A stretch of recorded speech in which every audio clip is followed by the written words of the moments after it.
High বন্ধুরা, কেমন আছো? আশা করছি সবাই ভালো আছো। কিচেনে রান্না করতে যাওয়ার আগে এই টুকিটাকি কাজগুলো না করে নিলে মনটা কেমন কেমন করে। আর এই কিচেনে একবার ঢুকে গেলে এই সব কাজ আর হবে না। একটার পর একটা রান্না করতে করতে সময় কেটে যাবে। আর মেয়েদের বেশিরভাগ সময়টা কিচেনেই কেটে যায়।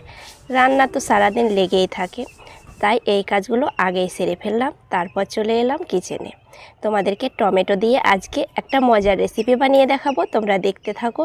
আর খুবই সহজ রেসিপিটা, আর তোমরা দুটো টমেটো দিয়েও একদম পরিবারের সবার জন্য বানিয়ে নিতে পারবে এই মজার রেসিপিটা। এই রেসিপিটা খেতে দারুণ মজার হয় বন্ধুরা, ছোট বড় সবাই পছন্দ করবে। দেখো, দুটো টমেটো কেটে নেওয়ার পরে যেটা লাগবে সেটা হচ্ছে কুকি কাটার। তোমার হাতের কাছে কুকি কাটার না থাকলে যে কোনো কৌটো ঢাকনা দিয়ে এইভাবে রিং বানিয়ে নিতে পারবে। একদম গোল রিংয়ের মতো বানিয়ে নেবে। আর ছোট বড় আমি দুটি কুকি কাটার নিয়েছি। আর এইভাবে একটু চাপ দিয়ে তোমরা কেটে নেবে। খুব সুন্দর কেটে নেওয়া যাবে, একদম রিংয়ের মতো হয়ে যাবে। কেটে নেওয়ার পরে যে ভিতরের অংশটা সেটাকেও কুচি করে কেটে নেবে, একদম ছোট ছোট কুচি করে। এতে খেতে খুব ভালো লাগবে রেসিপিটা। দেখো, কেটে নিয়েছি। এরপরে একটা পাত্রের মধ্যে ঢেলে নিচ্ছি। আর এর মধ্যে দেখো পরপর কী উপকরণ লাগে। একটা বড় সাইজের পেঁয়াজ কুচি করে দিলাম, দুটো লঙ্কা কুচি করে দিয়েছি। বাচ্চারা খেলে ঝালের পরিমাণ কম দেবে। 2 চামচ পরিমাণে বেসন দিলাম।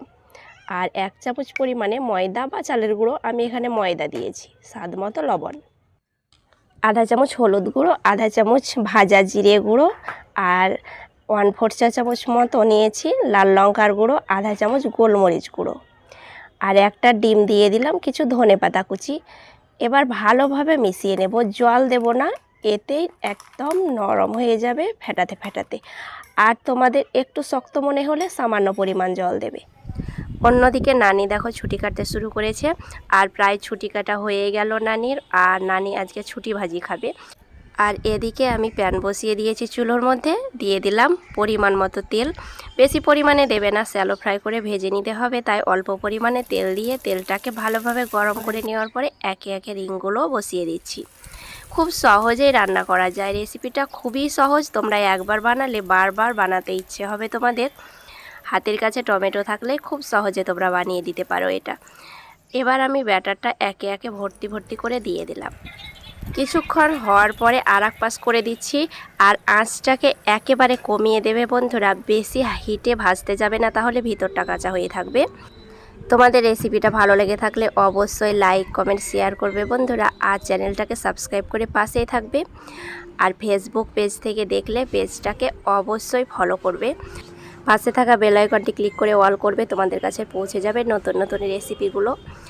আর এত ধুলো ময়লা পড়ে থাকে না, প্রতিদিনই এটাকে ঝাড়া মোছা করতে হয় 2 বার করে। আর এগুলো এলোমেলো করে রেখেছে আরিজ। আর আরিজ সবসময় এলোমেলো করতে থাকে, আর সারাদিন আমি গোছাতে থাকি। চুলোর মধ্যে ডিম টমেটো রেসিপিটা হচ্ছে, আর আমি অন্যদিকে কাজ করতে চলে এলাম। আঁচটাকে কমিয়ে দিয়ে চলে এসেছি, কেননা কিছুক্ষণ সময় লাগবে হতে, তাহলে ভিতরটা খুব ভালো লাগবে খেতে। আর দারুণ মজার রেসিপি, গরম গরম ভাতের সঙ্গে খাবে। সব কিছু পরিষ্কার হয়ে গেল, আর অন্যদিকে ভাত তরকারিটাও হয়ে গেল। আর এই রেসিপিটা গরম গরম ভাতের সঙ্গেই খেতে ভালো লাগে বন্ধুরা। অবশ্যই তোমরা ভাজার সঙ্গে সঙ্গে গরম ভাতের সঙ্গে খাবে। দেখো, 2 পাশই খুব সুন্দরভাবে হয়ে গেছে। ডিম যখন আমরা তেলের মধ্যে পেঁয়াজ দিয়ে রান্না করি, তখন গরম গরম খেতেই ভালো লাগে, সেটা একই রকম এগুলো খেতে। তোমরা অবশ্যই বানিয়ে খাবে। একটু অন্যরকম, যেহেতু এখানে বেসন ময়দা দিয়েছি, তাই স্বাদটা একেবারে অন্যরকম। তোমরা খেয়ে দেখবে, দুর্দান্ত লাগে বন্ধুরা। বাড়িতে ডিম একটা থাকলে তোমরা পরিবারের সবাই মিলে খেতে পারো এই রেসিপিটা বানিয়ে। হঠাৎ করে ডিম শেষ হয়ে যায়, একটা ডিম রয়ে যায়, কিন্তু বাড়ির সকলেই খেতে থাকে। তোমরা এই রেসিপিটা তখন বানাতে পারো। আর বানানো খুবই সহজ, ঝটপট বানিয়ে দিতে পারবে অল্প সময়ের মধ্যে। আর যে বাকি ব্যাটারটা ছিল সেটাও আমি প্যানের মধ্যে দিয়ে একটা ডিম পুচের মতো করে নিলাম। এই ডিম পুচটা দিয়েও একজনের ভাত খাওয়া হয়ে যাবে, তাই ফেলে না দিয়ে এইভাবে তোমরা শেষে বানিয়ে নেবে। অবশ্যই বাড়িতে ট্রাই করে দেখতে পারো মজার এই রেসিপিগুলো। আজ এই পর্যন্তই। ভালো থাকবে, সুস্থ থাকবে, ধন্যবাদ।